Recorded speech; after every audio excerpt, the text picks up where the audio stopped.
This is the Holy Gospel according to St. Luke, the 16th chapter. Then Jesus said to the disciples, there was a rich man who had a manager, and charges were brought to him that this man was squandering his property. So he summoned him and said to him, what is this I hear about you? Give me an accounting of your management, because you cannot be my manager any longer. Then the manager said to himself, what will I do now that my master is taking the position away from me? I'm not strong enough to dig, and I'm ashamed to beg. I've decided what to do so that when I'm dismissed as a manager, people may welcome me into their homes. So summoning his master's debtors, one by one, he asked the first, how much do you owe my master? He answered, 100 jugs of olive oil. He said to him, take your bill, sit down quickly, and make it 50. Then he asked another, and how much do you owe? He replied, 100 containers of wheat. He said to him, take your bill and make it 80. And his master commended the dishonest manager because he acted shrewdly.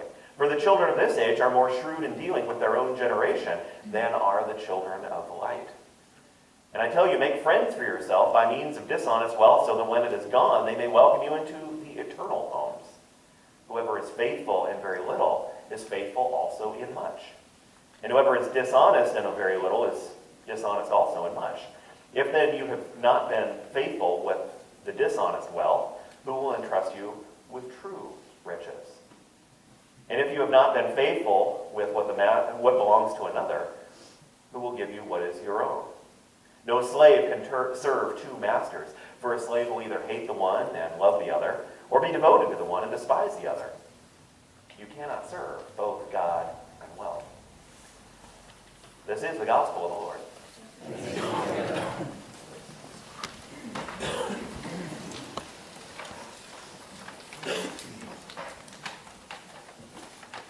God's grace, mercy, and peace be yours this day through Christ, our Savior and Lord. Amen.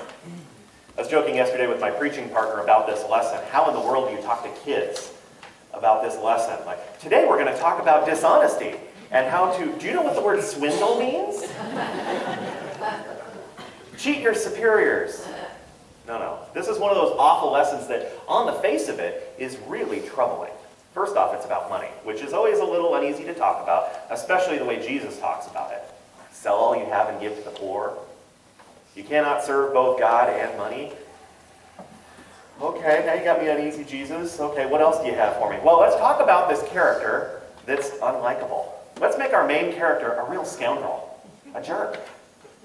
Really? We gotta hear about a jerk, Jesus? Really? That's who we need to talk about today? So, not only is it about an unlikable character, but then the story seems to go that the guy makes some questionable decisions and is praised for it. He cheats his master out of even more and is praised for it. It's a weird lesson. This thing makes me wrinkle on multiple levels. And that's why I think we need to spend some time unpacking it. We got to keep in mind that Jesus is not reporting facts of an event in his day. This is a parable. This is a story to make a point, to teach a lesson. You got to wonder, what in the world is the point Jesus is making? Because again, on the surface, the point seems to be a scoundrel, cheat your superiors. No, we're going to take that off the table. That's not what the story is telling us to do. But what is it telling us to do? What is Jesus teaching us here? I'll let you in on a little trick about understanding Jesus' teaching. See, people have always struggled with the nature of his teaching style. He likes to talk in stories. He likes to teach in stories, tell these parables. And people go, what is this story about? What is he getting at here? Now, the stories that Jesus tells often have a twist, a surprise. Jesus likes to teach using the element of surprise. Now, that doesn't mean that during the Sermon on the Mount he went, boo! He wasn't teaching that way. He's a little more graceful and dignified in the surprises that he uses. But the stories that he told, the way that he told the story, had a weird twist. And the significance, the meaning of his teaching is found in that unexpected twist. So when you're reading a parable, look for the thing that's especially weird, that's especially unexpected or odd, that doesn't fit. That's the focus. That's what Jesus most wants you to hear.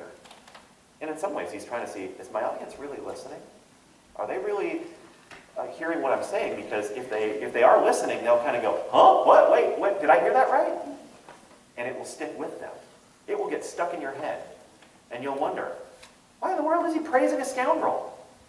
Why is Jesus telling a story about a jerk? Really? That's why he tells this story, so it'll get stuck with us, and we'll wrestle with it, we'll sit with it. Think about some of the best-known stories that Jesus tells, some of the ones that are most famous, and about the twist in them. This is really, like the story of the Good Samaritan.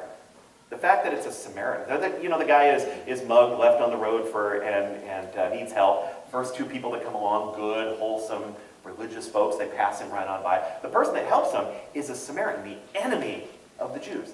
That's that weird twist. People would have gone, a Samaritan? I don't want them anywhere near me. We are enemies. The whole point of the story, Jesus is saying, look, there are no enemies. When you see somebody in need, you help them. It doesn't matter who they are. That's the twist, and that's the point of the story. That's why Jesus tells the story in that way, to make us uncomfortable and really understand the profound nature of his teaching. Last week we heard the stories of lost and found, how there were 100 sheep, one of them is missing.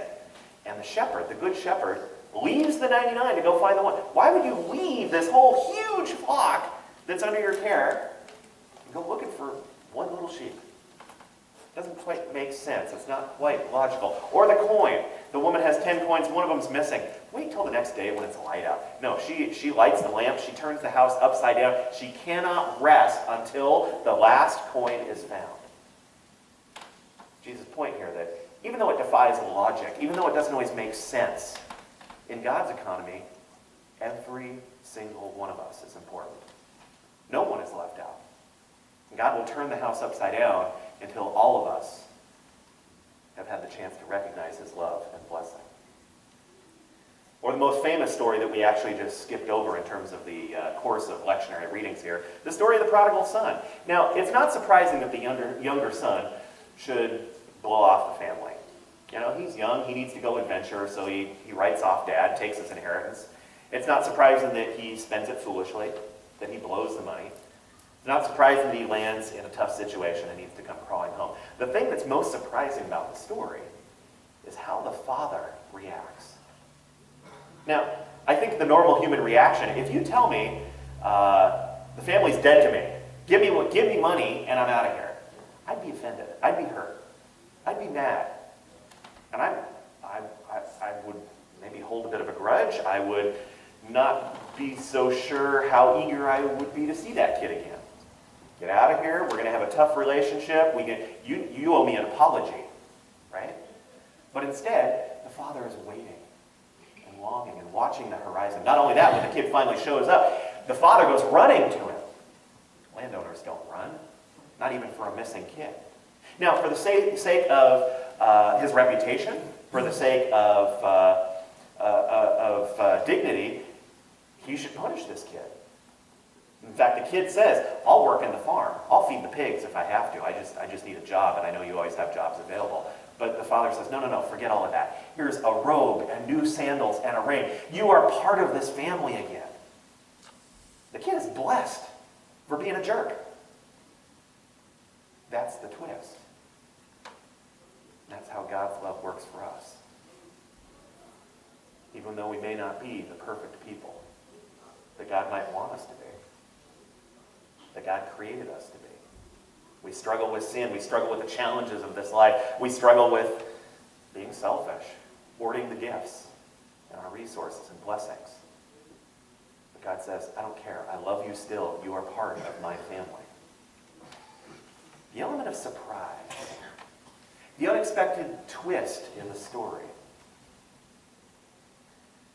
Forgiveness, mercy, and grace are often unexpected in this world in which we live.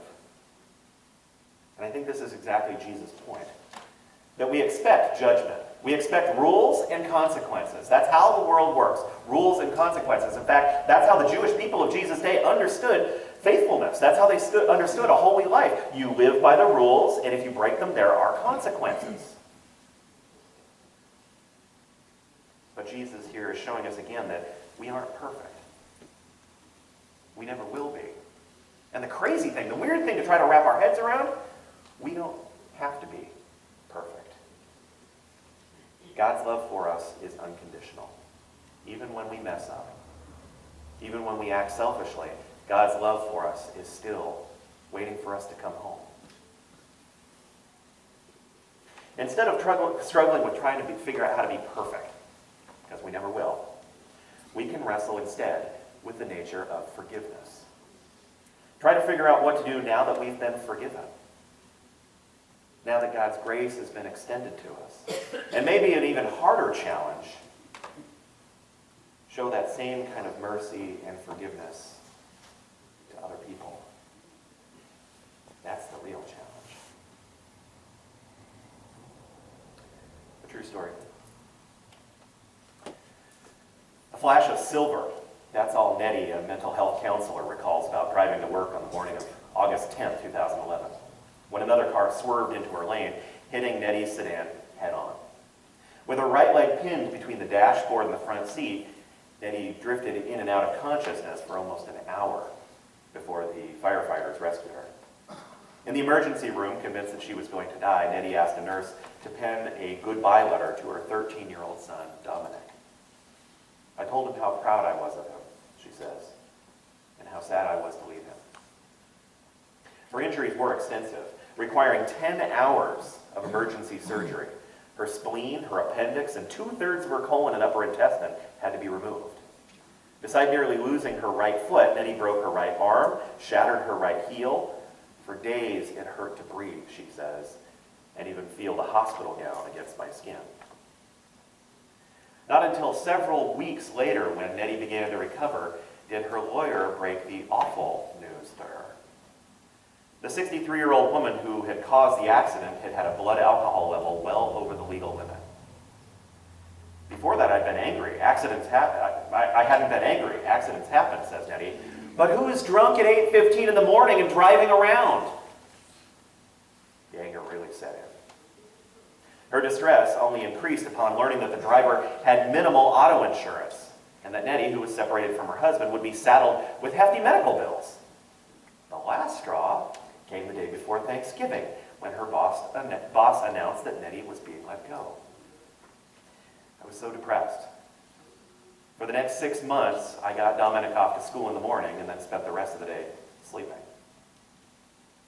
She despaired every time she thought of the drunk driver who had brought such hardship into her life. And all that devastation took a toll. The following spring, though, Nettie started taking antidepressants and seeing a therapist. In our sessions, I worked on acknowledging my anger and my hurt, and then trying to let those feelings go. It was hard to do, she admits, but asking why me over and over was getting me nowhere. In August of 2011, a year later, Nettie was in the courtroom when the woman who had caused the accident was sentenced to 8 to 16 months in jail. She was ultimately released after serving just 3 months due to a heart condition. The woman looked so scared, Nettie remembers. I couldn't imagine what was going through her head. After the trial, Nettie approached the public defender. I said, "Please let your client know that I forgive her." The gesture gave Nettie a huge sense of relief. I wasn't in control of her actions that morning, she says, but I am in complete control now of how I respond from here on out. And I decided to choose forgiveness over hate and animosity. Today, while she focuses on rehab, Nettie is a public speaker for Mothers Against Drunk Driving. Slowly, she's learning to walk again, and she looks forward to starting a job search soon. Every day, I find something to be thankful for, she says. I could not feel that gratitude without forgiveness.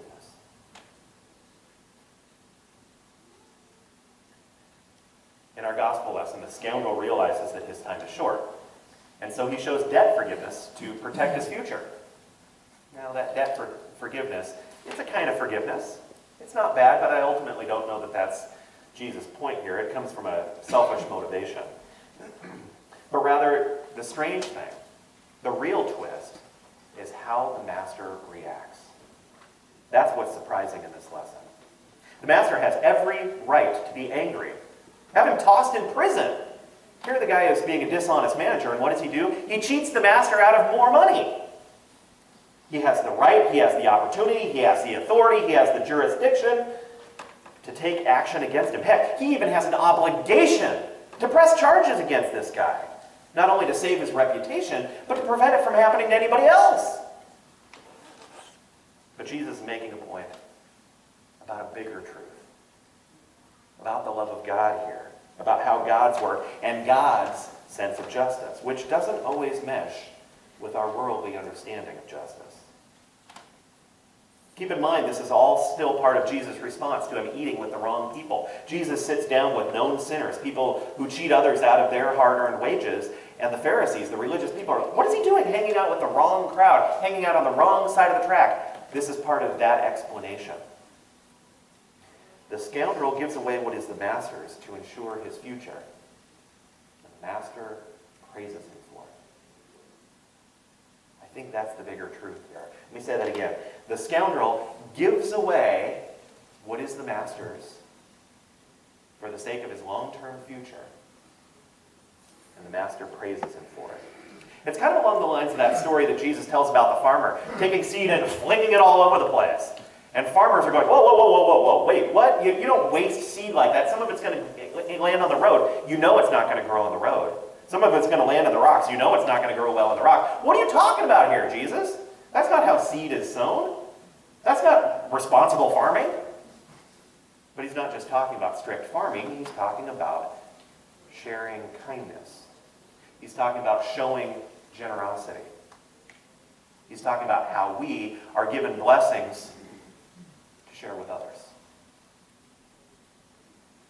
When it comes to the blessings of God, the practice of mercy and forgiveness and grace, go ahead and be reckless. That's what this lesson is saying. Go ahead and be reckless. Give it away. Give away what the Master has given to us. After all, what's more important? Your ego, your grudge, your rights, or the practice of compassion?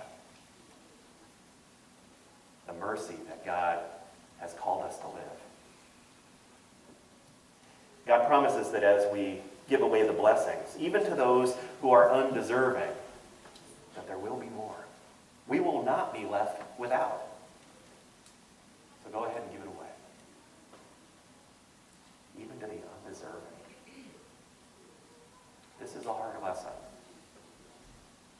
But maybe not for reasons that we first thought.